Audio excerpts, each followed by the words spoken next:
All right, this one is about my man D Loaded from Cali. Caught his case in Oklahoma. Man, I'm gonna bring you some characters, man. If y'all know D Loaded that caught his case in Oklahoma from California, hit me up. But until then, enjoy the ride that I'm gonna take you, with D Loaded, man. All right?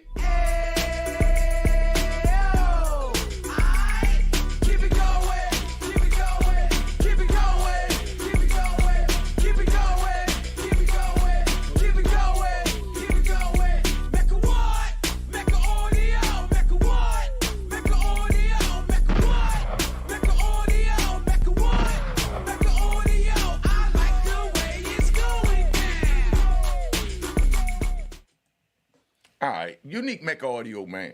I'm going to tell you about my man D Loaded. You know what I mean? I like telling these stories. I feel like a little old man talking to my grandkids or something. You know what I mean? I was outside working on the house, put some lights up, you know what I mean? So I know what's going on out there. But my man D Loaded, they sent me from Lum Park, California, 2003 to, Coleman, Florida, right? They just opened up Coleman one at a time, brand new joint. They figured they had it up long enough that an old gangster like me could come and ride up in there, Because they don't let me open up no new joints because they say being that I got, caught up in the ride, they say I started the ride, I was educated in the ride, and, I allegedly turned the fan into a, one-pop shotgun with pool balls busting at the police, So I can't open up a new joint, but this was open up long enough, and they sent me from Lum Park to Coleman, right? I get to Coleman. When I get to Coleman, it's like we are crazy on Coleman. Now, I'm used to having my own cell. I'm used to being in old jails where they recognize old gangsters. So when I get there, they give me my own cell in any jail, but I get to Coleman, and it's a brand new jail. I'm used to jails like behind me, you know what I mean, where they got single cells. So you understand, what the single cells look like. Here goes single cell in there, man. That's a single cell. That's what I'm used to, But instead, they take me out of that joint there, and they put me in a cell with a bunk on top of that bunk. You know what I mean? And I'm used to having a single cell, so I'm on the bottom. So now they send me the two-man cell. There's already a dude on the bottom. I got a bottom bunk pass because I got the bullets in me. I roll up in the cell, but of course I can't go push the issue, about the pass by letting them know that, man, I got a bottom bunk pass. So they put me in the cell with dude, but come to find out, you know what I mean? He had a bottom bunk pass too, but his pass had expired. But he told me, yo, I ain't got a problem with you coming in here, big bro, but this is my cell and I want the bottom bunk, but you're welcome to go up top. Whatever you need, I'm gonna take care of it for you so you ain't gotta worry about the up and down. I understand about your bullets. You're the elder, I got you. So that's how he broke it down, right? But I'm used to the bottom bunk, like I said. So I get in the top bunk, and I like to read my little Jackie Collins, right? So at the end of the night, I roll over and, I'm up in the bed, and I said, let me pull up my Jackie Collins. So I get the Jackie Collins, and I'm reaching over for it, and he said, what you need, big homie? And I said, nah, I'm getting ready to get the book right there. And he said, oh, all right, this one? And I'm like, nah, not that one, the Jackie Collins. He's like, oh, okay, here you go. And he handed it to me. Now I'm up there, I'm in the bunk, so all he sees is my feet swing over the bed. I'm going to give you a good visual. My feet swing over the bed, so now they dangling, and I'm trying to use one leg to reach over to put on the desk to lower myself down, because I feel like getting some chips out my locker. So as I throw my legs over and they dangling and I'm reaching, he goes, yo, what's up, homie? I said, nah, ain't nothing. I'm getting ready to go get some. He said, nah, what you need? I said, nah, I'm going to get some chips out my locker. He said, man, I got you, OG. I got you. He reached over, he get the chips out the locker, and he handed them to me. This man was so nice to me. I was on the top bunk and felt like I was the king on the bottom bunk. That's how much he respected me and my gangster and, his cell. Because he allowed me to come in his cell. Yeah, you rat bastards gonna say government cell, but ain't nothing in government. You put a nigga in it, and it's the niggas, and that's it, all right? Because that's how we do it, the Mecca. Now, so he's so cordial to me, right? I respect this dude so much. But this is the first time I had a cellie that I didn't fight with. You know what I mean? Every other cellie I had a fight with, disagreements, getting ready to go to something, and we wound up having to get moved. But I could never live with another man. I just don't know why, but I could never live with another man. But every celly I had, this is what's going on. But with this kid here, he made it so comfortable. He got up in the morning, he cleaned the cells. You know what I mean? And what I like about him, he's a gangster. He get up in the morning, he clean the cell, because they wake him up at like 5 o'clock in the morning. 5 o'clock, he gets the garbage. He go over to the kitchen, he pushing the big garbage pan. They call breakfast at 6 o'clock. By the time they call breakfast at 6, he pushing the cart. So whatever they catching the dudes trying to steal come out the kitchen at breakfast time in the morning, because they had a bakery in Coleman. So it might be a pound cake. It might be a raisin, apple, banana bread with icing cake. They making cakes like that. You know what I mean? Because they giving them, good little morning morsels. You know what I mean? So they making these joints, and he getting them, and he coming back, and he wore this trench coat, and he'll come in the cell. He got like 4 cakes on this side, 4 cakes on that side, and each cake go for $10 a piece. You know what I mean? He come back, he bumped them off, boom, you know what I mean? He gets his little $80, he good, he shoots back to the kitchen, he comes back with 5 more cakes, and some donuts and dumplings and gumplings and wumplings and all kinds of things. Excuse me. So now he riding his joint, and he come back, and he's sitting down, and we had cigarettes then, so he's smoking a cigarette. I'm smoking old dusty Black and Mild, and we just sitting there chilling. And I'm like, yo, where you be getting them cakes from? And that's when he told me that he worked there in the morning, and when he go up there and they bust the stuff from the inmates taking them out, they just doing their job. But then when they done, they don't want to do their job of dumping the cakes, taking the garbage to the back dock to dump it. So they tell the homie, go on and dump that for me. So, of course, when he do that, he rustle through it, and he get the cakes that was thrown up in the old garbage can. We know they came out the garbage can, but they wrapped up in saran wrap and all that, and this is how we got to live in the penitentiary. So if you youngins want to live like this, eating cakes out the garbage, wrapped up in cellophane, feel free to do what you're doing, because they got a cell for you, too. Okay, so now Cash App on the screen. Make sure it says it was created in 2020. Hit the logo, and there's no number 1 in my last name. Now, so dude comes up, and he explains that to me. So I'm like, man, you got a good gig. At the time when I went to Coleman, it had just opened up. Now, they had actual plates. They had plates. You know what I mean? And bowls. You know what I mean? And cups with sauces, and they had knife, forks, and spoons in this joint. I haven't seen a knife, fork, or spoon in over a decade. As a matter of fact, it just made a decade. I got locked up in 93. This is 2003. It's been 10 years. I go there, and they actually giving them real silverware. Real steak knives, man. You know the damage you do with one of those in the penitentiary. But that's how this is over there in the Coleman. It was just sweet. Then they had all kinds of juice machines up in there. So you go in there, you get some High C, Pepsi, 7-Up, you know what I mean? Lipton lemonade and, iced tea, whatever you want, they got in it. Then they had the ice cream machine where you pull the joint. That sound real good, right? You youngins want to go there, get some free ice cream and free sodas. Well, they got them in the penitentiary, you know what I mean? Well, this was back in 2003.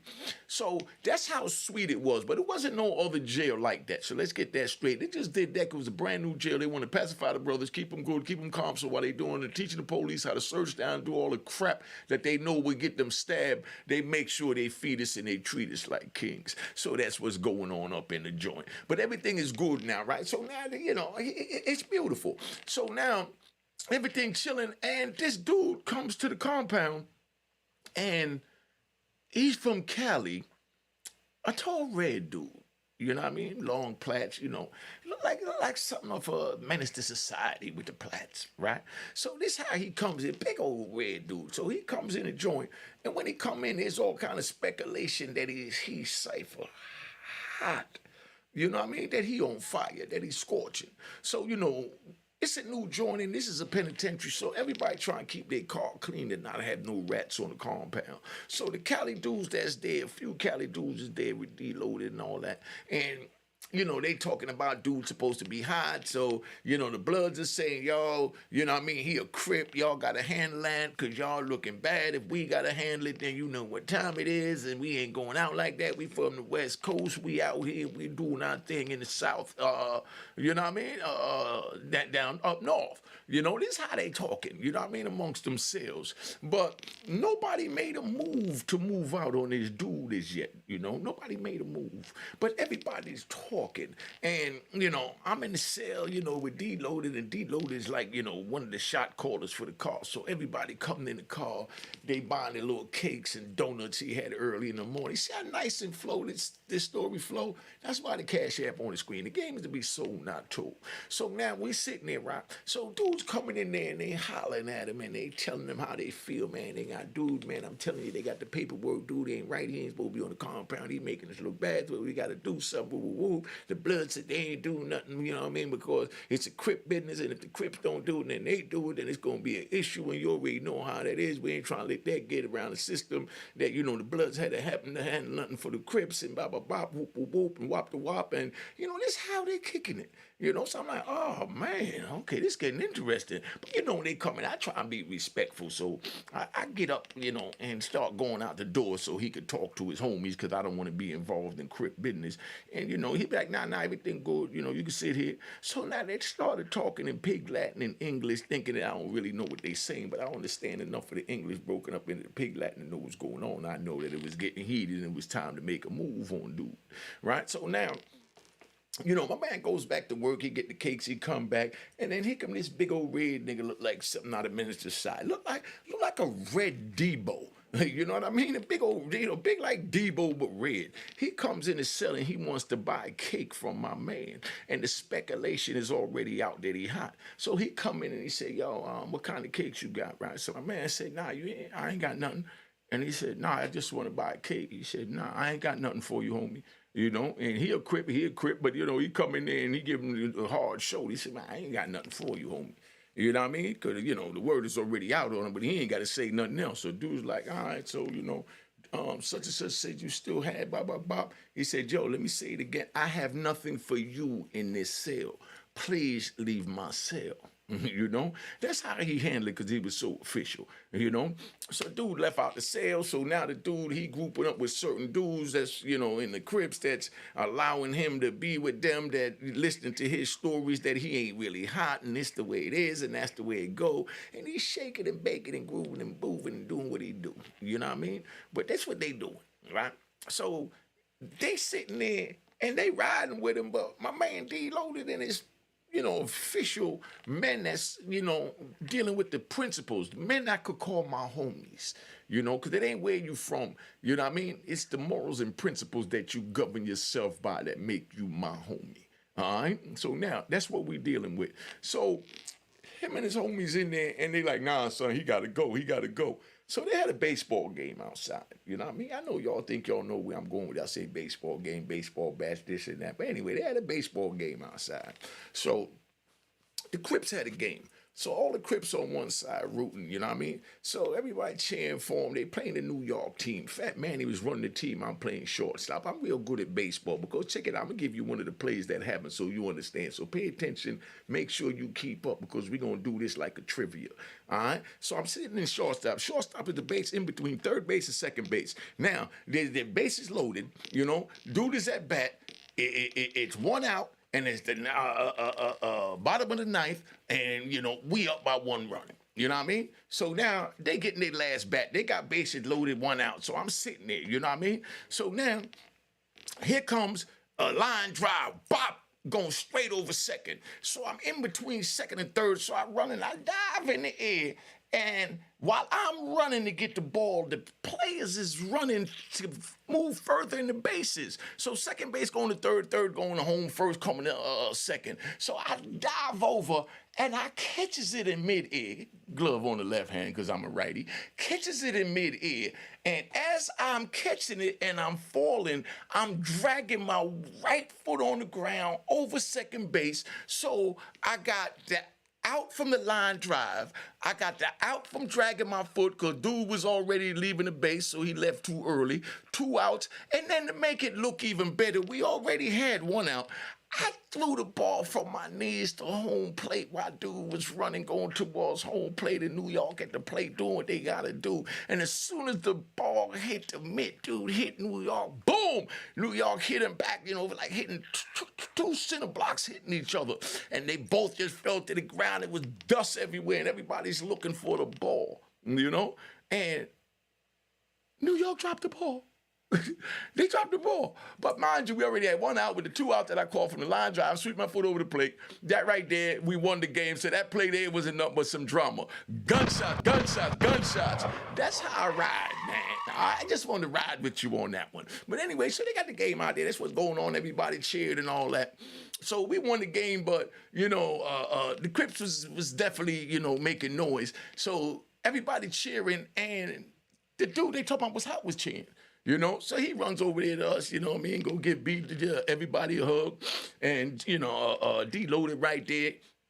And he all excited, turned around, got ready to give him a hug. And D-loaded just, popped back like he was getting his swing on me. Dude jumped back and everybody got tense and said, oh, man. So now everybody backs up. You know what I mean?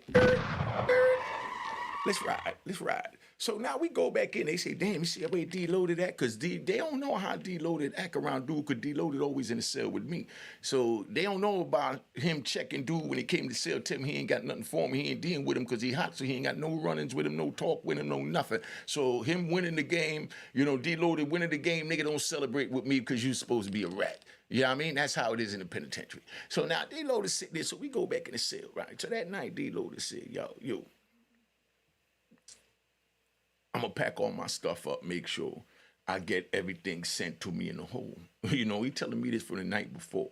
He got the big green garbage bags. He ready to go to shoot. He packing all his property up in the bags. I said, yeah, all right, whatever you need, I got you. He said, all right, just hold me down,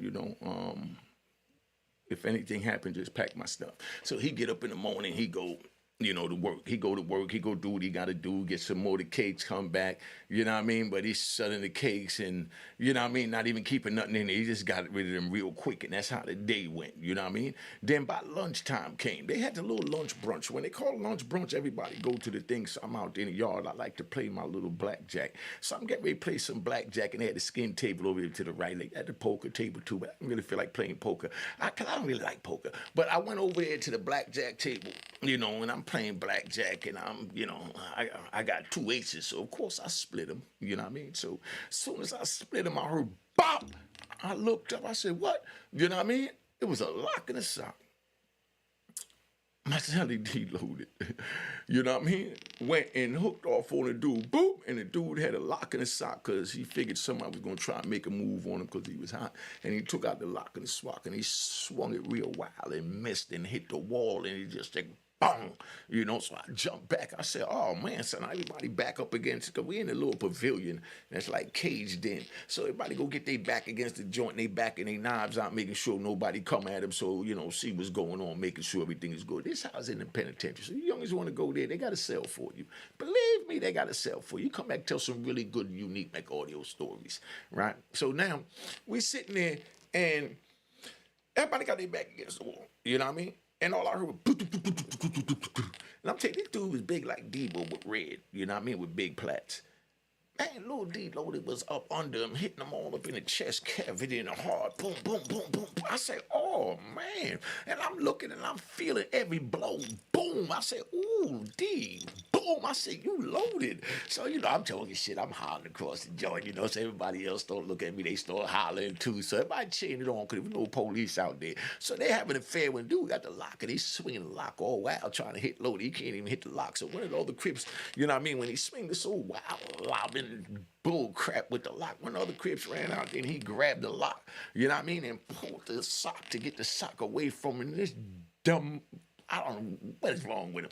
But this dude, he pulls the lock and he's supposed to let go of the lock because dude got a better grip on you. You fighting, you can't focus on your strength over here and fight with D-load over here giving you these heart and chest cavity shots. You know what I mean? So now here you go, So he pulls it and he runs into dude and Loaded grabbed him by the legs because he was off balance, picked him up in the air and slammed him on his neck, and I heard everything go. I said, oh, he dead. Damn, Deep Loaded ain't gonna need that property, but I gotta be 100 and send it to him. You know what I mean? Because you never know when you're gonna run into somebody again and you want them to do the same thing for you. A lot of cruddy crap, rat bastards. They would let, they man go to the hole and steal all their property. So when they go to the hole, they ain't got nothing. I tell you about how they do that in a whole nother video. But I just wanted to really give you this one to let you know. Old D-Loaded handled the business. He bust dude up, broke him up something real nice. You know what I mean? Because when he was done with him, and they walked him out of the walkway, his face was every which way. It was swollen. They were looking crazy. So Loaded was sitting there, man, and, he goes to the shoe, and then when he comes back out the shoe, I got the bottom bunk. He comes in. Now, I got the bunk, so it's really supposed to be my cell. You know what I mean? So now he comes in. I'm on the bottom bunk. So he gets his stuff. He puts it on the top bunk. He's spreading the bed. You know what I mean? I said, nah, homie, you went out like a man. Go on and get your bed back. You know what I mean? I was holding it down for you. I didn't take it when you went to the hole. I held it down until you got from the hole. So it was yours before you went to the hole. So now that you came back, everything is like it is. You know what I mean? I'm back on the top. Plus, I like the room service. You know what I mean? I said that as a little joke, but I really wanted the bottom bunk, but I had to give it to him because I was holding it down. He went out like a man. But, these are the little things that we treasure in the prison. You know what I mean? Could you believe that? But look, I'm about to tap out.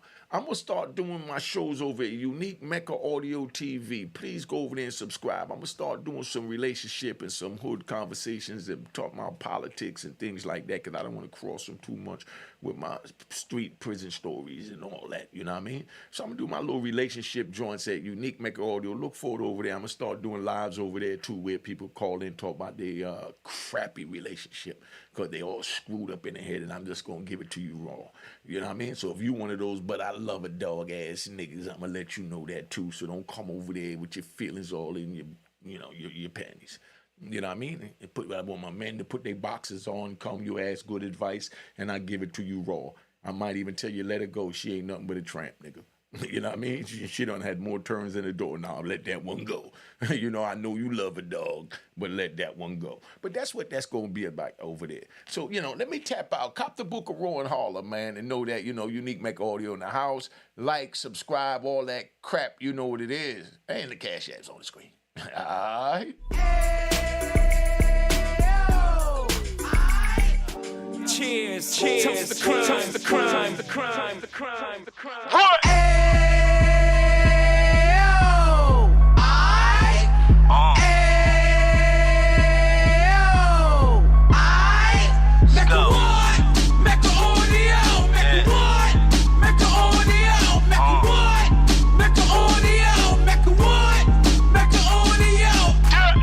Fresh out the can of 26, yeah. He back on the strip, getting back in the mix. Yeah. What he mentions a gift. Right. You stand up 10 toes down, and I suggest you pay attention to this. Real. Take a little gully posse and put it in Harlem. He cut from the bottom, came up from the bottom. Drop the book, you should go and get it. The Instagram page and the YouTube, you could go and visit. Yeah. Then you could consider yourself LinkedIn. Real. Sit front row and get Jews from a kingpin. How he went through it, so you ain't gotta go do it. To not pay attention would be stupid. Talking about a man that probably put your grandfather on. Probably the reason that him and your grams got along. A man that generated millions on the block, did his time, never squilling to the cops, make an audio.